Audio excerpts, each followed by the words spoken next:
சொல்ல போனா சாச்சனா உள்ள வந்தது யாருக்கு கொண்டாட்டமோ இல்லையோ கண்டிப்பா பிக் பாஸ் டீமுக்கு பயங்கர கொண்டாட்டமா இருக்கும். ஏன்னா வந்ததுல இருந்தே கண்டென்ட் சௌந்தர்யாவை ஒரு பக்கம் அட்டாக் பண்ணுது, ஒரு பக்கம் விஷால் அட்டாக் பண்ணுது, ஒரு பக்கம் ஜாக்லின் அட்டாக் பண்ணுது. ஸோ சாச்சனா வந்ததுல இருந்து பாத்தீங்கன்னா பிக் பாஸ் டீமுக்கு தேவையான கண்டென்ட் கொடுத்துட்டு இருக்காங்க அப்படின்றதான் உண்மை. நேற்று நைட்டு பாத்தீங்கன்னா விஷால் அள வச்சிருப்பாங்க, இன்னைக்கு நைட்டு வந்து பாத்தீங்கன்னா ஜாக்லின் அள வச்ச மாதிரி தெரியுது. அதுவும் ரொம்ப நாளா எனக்கும் பிடிக்காத ஒரு விஷயங்க. இந்த ஜாக்மூன்னு சொல்லிட்டு ஏதோ ஒன்று ஜாக்மூவா ஏதோ ஒன்று அந்த மாதிரி ஒரு இது ஹேஷ்டாக போட்டு பயங்கரமா ஒரு எடிட்டர் போட்டுக்கிட்டே இருப்பாங்க. ஜாக்லினுக்கும் முத்துக்குமருக்கும் நடுவில் ஒன்று போயிட்டு இருக்கு, ஒரு ட்ராக் ஒன்று போகுது அப்படின்ற மாதிரி ரொம்ப நாளாக உருட்டிட்டு இருந்தானுங்க.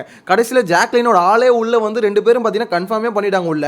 ஸோ அப்பயும் பார்த்தீங்கன்னா திருப்பியும் விடாமல் அந்த எடிட்டை திருப்பி போட்டுக்கிட்டே இருந்தானுங்க. எனக்கு அப்போ தான் தோணுச்சு, டேய் அவங்க ஆளே உள்ள வந்துட்டு போயிட்டான்டா, இன்னும் என்னடா இந்த எடிட்டை உருட்டுறீங்க அப்படின்ற மாதிரி இருந்தது. ஸோ அந்த எடிட்டை வந்து பார்த்தீங்கன்னா ஜாக்லின் வந்து சாச்சனா வந்து பார்த்தீங்கன்னா ஃபுல்லாக பார்த்துருப்பாங்க போல. பார்த்துட்டு நம்மள மேலே அவங்களுக்கு இரிட்டேட் ஆயிருக்கு, என்னடா 2 பேருக்கு ஒன்றுமே இல்லை, ஆனால் இந்த மாதிரி எடிட்டை போட்டு யாரா இவனுங்க எதுக்கிட்ட இந்த மாதிரி பண்ணுறானுங்க அப்படின்ற மாதிரி அவங்களுக்கும் தெரிஞ்சிருக்கு. தெரிஞ்சதுலேருந்து பார்த்தீங்கன்னா உள்ள போயிட்டு நேற்றே சொல்லிட்டாங்க, இந்த மாதிரி உங்க 2 பேருக்கு ஒரு எடிட் போடுறாங்க, அதை பார்க்கவே கன்றாவே இருக்கு, ஏன்னா உங்க 2 பேருக்குள்ள அப்படி இல்லை, ஆனால் இருந்தாலும் அந்த மாதிரி எடிட் போடுறாங்க அப்படின்னு சொல்லும்போது முத்துக்குமன் நேற்றே சொல்லிட்டாப்ல, நம்ம மேலே ஆளுக்கு ஒரு விமர்சனம் வச்சுக்கிட்டு தான் இருப்பாங்க, அதை எதை பார்க்கணும் பார்க்கக்கூடாது நம்ம தான் டிசைட் பண்ணணும் அப்படின்னு நம்ம சொல்லிட்டு போயிட்டாரு. இருந்தாலும் பார்த்தீங்கன்னா சாச்சனாக்கு வந்து அது மைண்டுக்குள்ள ஓடிக்கிட்டே இருக்கு போல, இது இன்டென்ஷனாக பண்ணுறாங்களோ, அதாவது ஜாக்லினோட டீம் வந்து பார்த்தீங்கன்னா இன்டென்ஷனாக இதை பண்ணுறாங்களா அப்படின்ற மாதிரி அவங்களுக்கு ஒரு மைண்ட் தாட் வந்து ஓடிக்கிட்டே இருக்கு. ஸோ இது திருப்பி பேசிட்டு இருந்தாங்கன்னு நினைக்கிறேன். அதனால தான் பார்த்தீங்கன்னா ஜாக்லின் ரொம்ப இரிட்டேட் ஆகிட்டு இருக்காங்க. அவனை என் தம்பி மாதிரி தானே நானும் பார்க்குறேன், தீபக் கிட்ட பேசிட்டு இருக்காங்க, அவனை என் தம்பி மாதிரி தான் நானும் பார்த்துட்டு இருக்கேன். இருந்தாலும் இந்த சாச்சனா வந்து பார்த்தீங்கன்னா உங்க 2 பேர் எடிட் போடுறாங்க, அது பார்க்கவே முடியலன்னு சொன்னோன்னா இவங்க தான் சொல்றாங்க, பார்க்க முடியல பார்க்காத, உன்னை யாரும் பார்க்க சொன்னது, நான் கூட தான் பார்க்க போறது இல்லை அப்படின்னு நம்ம சொல்றோம். முத்துக்கிட்டையும் கூப்பிட்டு சொல்லிட்டு இருக்காங்க போல. சாச்சனா வந்ததுலேருந்து பார்த்தீங்கன்னா ஒரு குறிப்பிட்ட விஷயத்தை வந்து டார்கெட் பண்ணி அடிச்சுக்கிட்டே இருக்காங்க. ஒன்று சௌந்தர்யா விஷயத்தை பக்காவா டார்கெட் பண்ணி அடிக்கிறாங்க, இன்னொன்று வந்து ஜாக்லின். ஸோ ஜாக்லின் வந்து முத்துக்கிட்ட வந்து நெருங்கவே விடாமல் பார்த்துக்கிறாங்க. அவங்க என்ன நினைக்கிறாங்கன்னா முத்துக்கு வந்து ஓட் ஷேரிங்னு ஒன்று சுனிதா சொன்னாங்க பார்த்தீங்களா, அதை தான் எனக்கு தெரிஞ்சு சாச்சனா வந்து ஃபோக்கஸ் பண்ணுறாங்கன்னு நினைக்கிறேன். ஜாக்லின் பக்கத்தில் வந்து அந்த ஓட்டு வந்து ஷேர் ஆகுது. ஸோ அந்த ஓட்டை வந்து ஷேர் பண்ண விடக்கூடாது, முடிஞ்ச அளவுக்கு ஜாக்லினை பக்கத்தில் வரவிடாமல் துரத்தி அடிச்சுட்டே இருக்கணும் அப்படின்னு நம்ம நினச்சிருக்காங்க போல. ஸோ அது ஜாக்லினை கண்டுபிடிச்சிட்டு இருக்காங்க. கண்டுபிடிச்ச மாதிரி அவங்களுக்கு புரிஞ்சிட்டு இருக்கு, இந்த சாச்சனா வந்ததுலேருந்து பார்த்தீங்கன்னா முத்து பக்கத்தில் நம்ம விட மாட்டுது, அவங்ககிட்ட பேச போனாலும் ஏதாவது குளறுபடி பண்ணுது அப்படின்ற மாதிரி உங்களுக்கு புரிஞ்சிட்டு இருக்கு. அதனால தான் பார்த்தீங்கன்னா தீபக் கிட்ட வந்து பேசிட்டு இருக்காங்க, இந்த மாதிரிலாம் பண்ணுதுன்னு அந்த பொண்ணு, நான் என்ன பாவம் பண்ணேன், முத்துக்கிட்ட கொஞ்சம் க்ளோஸாக பேசிட்டு இருக்கேன், அதுக்கு பொறுக்கலையே அப்படின்ற மாதிரி கதறிட்டு இருக்காங்க. என்ன பொறுத்த வரைக்கும் சாச்சனா வந்து இதை வந்து எப்படி இன்டென்ஷனலாக பண்ணுறாங்கன்னு பார்த்தீங்கன்னா ஆமாம் இன்டென்ஷனலாக தான் பண்ணுறாங்க. ஏன்னா அவங்களுக்கு கிளியராக டிசைட் பண்ணிட்டு தான் வந்திருக்காங்க, ஜாக்லின் வந்து முத்து பக்கத்துல இருந்து பிரியணும் அப்படின்றது இன்டென்ஷனலா தான் வந்திருக்காங்க. சோ வந்ததுலேருந்து அதுக்கான வேலையை பார்க்கறாங்கன்னு வச்சுக்கோங்களேன். இன்னொன்று நான் ஆல்ரெடி சொல்லியிருந்தேன், சௌந்தர்யா மேட்ரு, சௌந்தர்யாவை டார்கெட் பண்ணி சாச்சனா வந்து அடிச்சிட்டு இருக்கு அப்படின்ற மாதிரி தான் சொல்லணும். ஏன்னா சௌந்தர்யா இவ்வளவு நாள் எது கியூட் ரியாக்ஷன் பண்ணிட்டு இருந்ததோ அதே ரியாக்ஷனை உனக்கு முன்னாடி நானே பண்றேன் அப்படின்னு சொல்லிட்டு பார்த்தீங்கன்னா இன்னைக்கு லைவ்ல பார்த்தீங்கன்னா அப்படிதான் வேணும்னே பண்ணிட்டு இருக்கு.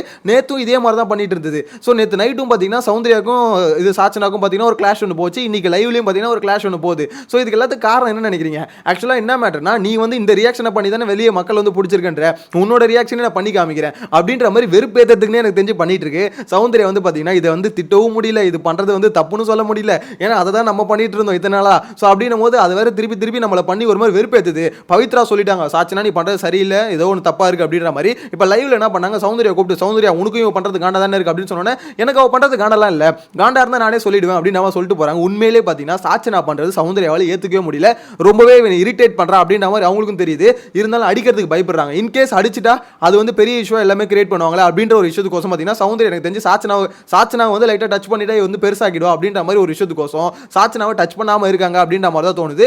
இன்னொரு மேட்டர் ஜாக்லினுக்கும் எனக்கு தெரிஞ்சு பார்த்தீங்கன்னா ஜாக்லினும் டேரக்டாக பார்த்தீங்கன்னா சாச்சனாவை அட்டாக் பண்ணிடலாம். இப்போ யார் சாச்சனாவை அடிச்சாலும் என்ன பிரச்சனைனா, அந்த பிரச்சனை வந்து சிம்பிளாக முடியாது. சாச்சனா மட்டும் ட்ரிகர் ஆயிடுச்சுன்னா தெரியல, கீச்சுன்னு ஒரு வாய்ஸ் ஒன்று வரும் உள்ள இருந்து, அவள் தான் கத்த ஆரம்பிச்சதுன்னு வச்சுக்கோங்களேன், ஆறு அடிக்கிற மாதிரி மொத்த வீடு ஒன்று கூடிடும். என்னமா பிரச்சனை அப்படின்னு கேட்டால் ஒன்றுமே இருக்காது, சும்மா ஒரு எறும்பு வந்து கடிச்சிருச்சு அப்படின்னு சொன்னா கூட அதை வந்து பார்த்தீங்கன்னா அவ்வளோ பெருசாக ஒரு கேரக்டர் சாச்சனா கிட்டத்தட்ட அன்சிதா மாதிரின்னு வச்சுக்கோங்களேன். ஸோ அப்படிப்பட்ட கேரக்டர் பஞ்சாயத்து வச்சு மோஸ்ட்லி பார்த்தீங்கன்னா பயந்துட்டு தான் இருப்பாங்க. எனக்கு தெரிஞ்சு ஜாக்லினும் சரி சௌந்தர்யாவும் சரி அதுக்கோசம் தான் பயப்படுறாங்க. இன்னொரு மேட்டர், ஆனால் சௌந்தர்யாவை பயங்கரமாக எக்ஸ்போஸ் பண்ணணும் அப்படின்ற ஒரு டார்கெட் வந்து பார்த்தீங்கன்னா சாச்சனா வச்சுட்டு வந்திருக்கு அப்படின்ற மாதிரி கிளியராக தெரியுது. ஏன்னு பார்த்தீங்கன்னா சௌந்தர்யோட ஃபோக்கஸ் சாச்சனா இல்லை, சௌந்தர்யோட ஃபோக்கஸ் ஃபுல்லாகவே என்னன்னா அவங்களுக்கு இருக்க வைத்தறிச்சலை வந்து அவங்க கொட்டிக்கிட்டு இருக்காங்க நாள் ஃபுல்லாகவே. நேற்றுலேருந்து என்னன்னா இந்த மாதிரி முத்துக்குமரன் வந்து மொத்த பேரும் பாராட்டுறாங்களே, மொத்த பேரும் பார்த்தீங்கன்னா அவனுக்கு வந்து இந்த மாதிரி அவன் தான் கப்படிப்பான், அவன் ஜெயிக்கிறதுக்கு நிறைய வாய்ப்பு இருக்குது அப்படின்ற மாதிரி சொன்னது வந்து இது சௌந்தர்யாவால் ஏற்றுக்கவே முடியல. ஸோ அவங்க ஃபோக்கஸ் ஃபுல்லாக அதில் இருக்குது. என்ன பண்ணலாம், இவன் வந்து வாயை வச்சு இந்த மாதிரி பொழைக்கிறானே, இவனை ஏதாவது டவுன் பண்ணுமேன்னு சொல்லிட்டு அதை பற்றி அவங்க பேசிக்கிட்டு இருக்காங்க, அதை பற்றி புலம்பிட்டு இருக்காங்க. அவங்க ஃபோக்கஸ் ஃபுல்லாக அங்கே இருக்குது. இதில் வேறு சாச்சனா வேறு நடுவில் இந்த கௌசிக் வந்தா அப்படின்ற மாதிரி குறுக்கு வந்து பார்த்தீங்கன்னா சாச்சனாவை போட்டு பொழந்துட்டு பொழந்துக்கிட்டு இருக்காங்க. சரி, சௌந்தர்யாவை போட்டு பொழந்துக்கிட்டு இருக்காங்க. இதுல முக்கியமான மேட்டர் என்னன்னு பார்த்தீங்கன்னா, இதுல முத்துக்குமரன் வந்து என்ன டிசைட் பண்ணியிருக்காருன்னு தெரியல. ஏன்னா சுனிதா வந்து என்ன சொல்லிட்டாங்க, ஜாக்லினை பக்கத்தில் வச்சுக்காத, உன்னோட ஓட்டை வந்து பார்த்தீங்கன்னா ஷேர் பண்ணுறாவ, ஸோ அவளை மேக்ஸிமம் பார்த்தீங்கன்னா பக்கத்தில் வச்சுக்காம அவாய்ட் பண்ணிடு அப்படின்ற மாதிரி பார்த்தீங்கன்னா சுனிதா வந்து சொல்லிட்டாங்க. அதை வந்து முத்துக்குமரன் ஏற்றுக்கிட்டாரான்னு பார்த்தீங்கன்னா அது கேட்டுக்கிட்டாரு, ஆனால் ஏற்றுக்கிட்டாரா என்னன்னு தெரியல. ஓகேங்களா? ஏன்னா இதில் நிறைய பேர் வந்து அட்வைஸ் கொடுத்துட்டு இருக்காங்க, ஒருத்தவங்க ஒவ்வொன்றும் சொல்லிட்டு இருக்காங்க. அதே மாதிரி தான் ஃபேட்மேன் வந்து முத்துக்குமரன் சொன்னதுன்னா, நீ இவ்வளோ நாளாக ஒரு ஓட்டு பேங்க் வந்து பார்த்தீங்கன்னா கிரியேட் பண்ணி வச்சிருக்க, ஒவ்வொரு வாரமும் கொஞ்சம் கொஞ்சமாக கிரியேட் பண்ணி வச்சிருக்க, அதை ஒரே நாளில் இந்த ரயன் வந்து முடிச்சு விடணும்னு முடிவு பண்ணிட்டான். ஸோ அதனால் என்ன பண்ணால் அது நடக்கிறதுக்கு வாய்ப்பு இல்லை, 1% வாய்ப்பு தான் இருக்குது. எப்போனா நீ ஏதாவது ஒரு பெரிய தப்பு பண்ணி அது பயங்கரமாக எக்ஸ்போஸ் பண்ணால் மட்டும்தான் அவன் வந்து அந்த மேலே போக முடியும். உன்னை வெளியே தள்ளிட்டு அவன் உள்ளே போகணும். ஒன்று 2 பேர் டாப் 2ல் இருக்க 2 பேரும் அவன் வெளியே தள்ளணும். அந்த அளவுக்கு ஒரு சம்பவம் நடக்கணும், ஒரு மிராக்கல் ஒன்று நடக்கணும் அப்படின்ற மாதிரி கிளியராக சொல்லிட்டாரு. ஸோ இந்த விஷயத்துக்கு தான் பார்த்தீங்கன்னா பிக் பாஸை கூப்பிட்டு ஃபேட்மேன் வந்து திட்டினது காரணம் என்னன்னா, அவர் வந்து கிளியராக சொல்லிட்டார்ல, இந்த ரயன் தான் ஒன்று ஒரு கேம் பண்ணுறான், அவன் பண்ணுறது வந்து பார்த்தீங்கன்னா இப்போ ஒன்று எக்ஸ்போஸ் பண்ணணும்னு சொல்லிட்டு ஒன்று பண்ணி ட்ரை பண்ணிட்டு இருக்கான். அது நடக்கணும்னா, அந்த மிராக்கல் நடக்கணும்னா அதுக்கு 1% தான் வாய்ப்பு இருக்குது அப்படின்ற மாதிரி இந்த அளவுக்கு இன்ஸ்ட்ரக்ஷன் கொடுத்துட்டாரு. ரயனுக்கு ஒரு சைடில் வந்து பெட்டி எடுக்கிறதுக்கு இன்ஸ்ட்ரக்ஷன் கொடுத்துட்டாரு. ஸோ இந்த மொத்த மேட்டரையும் பார்த்தீங்கன்னா பயங்கரம் புட்டு வச்சுட்டாப்ல. அதனால தான் பார்த்தீங்கன்னா இப்போ மோஸ்ட்லி எல்லாருக்கும் என்ன நிலைமை, நம்ம என்ன நிலைமையில இருக்கோம் அப்படின்றது கிளியராக தெரிஞ்சு போச்சு. ஸோ இந்த இடத்துல வந்து பார்த்தீங்கன்னா ஓட் ஷேர் ஆகிறதும் முத்துக்குமரனுக்கு ஒரு கன்சர்ன் இருக்கும். ஏன்னா சுனிதா வந்து சொல்லிட்டாங்களே இந்த மாதிரி வந்து ஓட்டை வந்து ஷேர் பண்ணாது அப்படின்ற மாதிரி. ஸோ அதை பற்றி யோசிச்சாருன்னு வச்சுக்கோங்களேன், அவரா கூட ஜாக்லினை அவாய்ட் பண்ணிட்டு போகலாம். ஆனால் எனக்கு தெரிஞ்சு இப்போ வரைக்கும் லைவை பார்க்கும்போது முத்துக்குமரன் ஜாக்லினை அவாய்ட் பண்ணுற மாதிரி தெரியல. இங்கே வந்து சாச்சனா தான் ஜாக்லினை வந்து முத்து பக்கத்தில் விடக்கூடாது, அந்த எடிட்டை பார்த்து ரொம்ப ட்ரிகர் ஆயிடுச்சுன்னு நினைக்கிறேன் அனைமா. ஏன்னா சாச்சனாலே பார்த்தீங்கன்னா ஏதாவது ஒரு கண்டென்ட் அதாவது இப்போ உள்ளே வந்துட்டாங்கல்ல, அவங்களுக்கு கேம் ஆடலாமா வேணாமா அப்படின்ற மாதிரி சாச்சனாக்கு ஒரு பயங்கரமான கன்ஃபியூஷன் இருக்கு. ஆனால் பிக் பாஸ் டீமை பொறுத்த வரைக்கும் ஜாலியாக இருப்பாங்க. ஏன்னா உள்ளே வந்ததுலேருந்து பார்த்தோன்னா ஒரு கண்டென்ட் வந்து இந்த பொண்ணுகிட்ட இருந்து வந்துகிட்டே இருக்கு. நேற்று நைட்டு விஷால பார்த்தீங்கன்னா கதறி அழ வச்சுது, இன்னைக்கு நைட்டு வந்து ஜாக்லின் இப்படி புலம்ப வைக்குது அப்படின்னா அப்போ அந்த பொண்ணுகிட்ட ஏதோ ஒன்று இருக்குப்பா அப்படின்ற மாதிரி தான், அந்த பொண்ணுக்குள்ளேயே ஏதோ ஒன்று இருக்குல்ல அப்படின்ற மாதிரி என்னத்தை எனக்கு தெரிஞ்சு சாச்சனா கிரியேட் பண்ணிக்கிட்டே இருக்காங்க அப்படின்ற மாதிரி தான் தோணுது. ஏன்னா நேற்று விஷால் வந்து பார்த்தீங்கன்னா மொத்த பேர் அடிச்சுட்டே இருந்தாங்க, அப்பெல்லாம் அழுவல. சாச்சனா வந்து அந்த ஒரு வார்த்தை சொன்னாங்க பாருங்க, நீ லவர் பாய் இல்லை ப்ளே பாய் அப்படின்ற மாதிரி, அந்த ஒரு வார்த்தை போதும் விஷால் வந்து அங்கேயே அப்படியே உடஞ்சிட்டாரு. அதாவது இது வரைக்கும் சொன்னது கூட பரவாயில்ல, அந்த சாச்சனா வந்து என்ன ப்ளே பாய்னு சொல்லிட்டு போதுரா அப்படின்ற மாதிரி அங்கே சொல்லிட்டு அழுதா இருப்பாருங்க. அங்கே தான் புரிஞ்சுது சாச்சனாவால் என்ன பண்ண முடியும் அப்படின்னு. ஏன்னா அந்த பொண்ணு சின்ன பொண்ணுன்றதுனால இப்போ விஷாலால் பார்த்தீங்கன்னா நீ சொன்னது தப்பு அப்படின்ற மாதிரி ஃபைட் பண்ண கூட முடியல. அந்த இடத்துல என்ன சரி ஓகே ஏதோ தெரியாமல் சொல்கிற அப்படின்ற மாதிரி தான் சொல்ல முடியுது தவிர யாராலையும் எதிர்த்து சண்டை போட முடியல. இப்போ சௌந்தர்யாவுக்கு அவ்வளோ எரிச்சல் இருக்குது, செம்ம காண்டு இருக்கு, விட்டா சாச்சனா மண்டையில் நறுக்குன்னு கொட்டிடுவாங்க, அவங்களால முடியல. அதாவது இந்த பொண்ணு நம்ம பண்ணுறது எல்லாத்தையும் அப்படியே பண்ணி காமிக்குது, நம்மளை அப்படியே எக்ஸ்போஸ் பண்ணுது அப்படின்ற மாதிரி ஒரு இது அவங்களுக்கு இருக்கு. இருந்தாலும் இது அடிச்சா எங்க சின்ன பொண்ணுகிட்ட போய் சண்டைக்கு போறான் பாரு, சண்டைக்கு போகுது பாரு இது அப்படின்ற மாதிரி ஒரு பேர் வந்துடும். அந்த நான் ஓப்பனாக சொல்கிறேன், சௌந்தர்யா அந்த ரீசனுக்கு அடிக்காமல் இருக்காங்க. இல்லைனா உங்களுக்கு காண்டு இருக்கு. பவித்ராக்கு புரியுது சௌந்தர்யா காண்டா வருது, பவித்ராக்கு கண்ணில் அப்படியே கிளீனாக தெரியுது. அது தெரிஞ்சுதான் கேட்குறாங்க, சாச்சனா நீ பண்ணுறது தப்பு, சௌந்தர்யாவுக்கு பிடிக்கல அப்படின்னு சொல்லும்போது சௌந்தர்யா வந்து அதை அக்செப்ட் பண்ணிக்காம எனக்கு அதெல்லாம் பிரச்சனை இல்லை அப்படின்னு சொல்றாங்கன்னா காரணம் என்ன நினைக்கிறீங்க? சாச்சனாவை தொடர்றதுக்கு என்ன பொறுத்த வரைக்கும் சௌந்தர்யா பயப்படுறாங்க அப்படின்ற மாதிரி தான் தோணுது.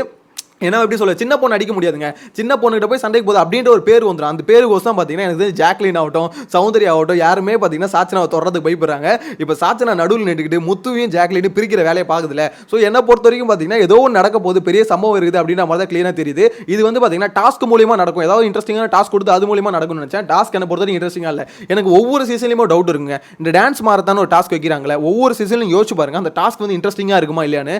என்ன பொறுத்த வரைக்கும் அந்த டாஸ்க் அவ்வளோ இன்ட்ரெஸ்டிங்கான டாஸ்க்கே கிடையாது. ஏன்னா ஏதாவது ஒரு எப்பயாவது ஒருத்தர் போடுவாங்க, அன்னைக்கு நாள் ஃபுல்லா பாத்தீங்கன்னா எல்லாம் ஒரு ரோல் எடுத்து ப்ளே பண்றான்னு சொல்லிட்டு சும்மா ஏதோ ஏனோ தானன்னு பேசிட்டு இருப்பாங்க. இதுதான் பாத்தீங்கன்னா ஒவ்வொரு சீசன்ல நடக்கும். இந்த டாஸ்க் ஏன் வைக்கிறானுங்க எதுக்கு வைக்கிறானுன்னு தெரியல, பயங்கர என்டர்டைன்மெண்டா இருக்கும். உங்க சைடுல இருந்து பாத்தீங்கன்னா என்டர்டைன்மெண்ட் கொடுங்க அப்படின்னு பிக் பாஸ் சொல்றாரு. எனக்கு தெரிஞ்ச பிக் பாஸ் அவனுங்க கண்ணாமூச்சி ஆடிட்டு இருந்தானுங்களே, முந்தநேத்து லைவ்ல கண்ணாமூச்சி ஆடிட்டு இருந்தா அது கூட பார்க்கறதுக்கு ஜாலியா இருந்தது. ஏன்னா லைவ்லியா இருக்கு. இது வந்து பாத்தீங்கன்னா ஆர்டிஃபிஷியல் நம்மளுக்கு கிளீனா தெரியுது. இதுல வந்து ஒரு கண்டென்ட்டும் பெருசா ஃபன் கண்டென்ட்டும் எதுவுமே கிரியேட் ஆக மாட்டேது. எதுக்கு இந்த மாதிரி டாஸ்க் அப்படின்றது என்ன பொறுத்த வரைக்கும் புரியல. எனிவேஸ் ஒரு டாஸ்க் கொடுக்குறாங்க. என்ன பொறுத்த வரைக்கும் இந்த டான்ஸ் மாரத்தான் டாஸ்க் இருக்குல்ல, இதுல பெஸ்டா பெர்ஃபார்ம் பண்ணது எல்லா சீசனும் பொறுத்த வரைக்கும் மாயா தான். ஏன்னா மாயா போன சீசன்ல கடைசியா ஒரு டான்ஸ் ஆடி இருப்பாங்க பாருங்க, என்ன லைவ்ல தான் இது எபிசோட்ல தான் காமிக்க முடியல. ஏன்னா கொஞ்சம் எப்படி சொல்ல 18+ டான்ஸ், அது பயங்கரமான டான்ஸா இருக்கும். எத்தனை பேருக்கு ஞாபகம் வருதுன்னு தெரியல, எனக்கு இப்போ அதை பார்க்கும்போது பயங்கரமா அந்த விஷயம் தான் ஞாபகம் வருது.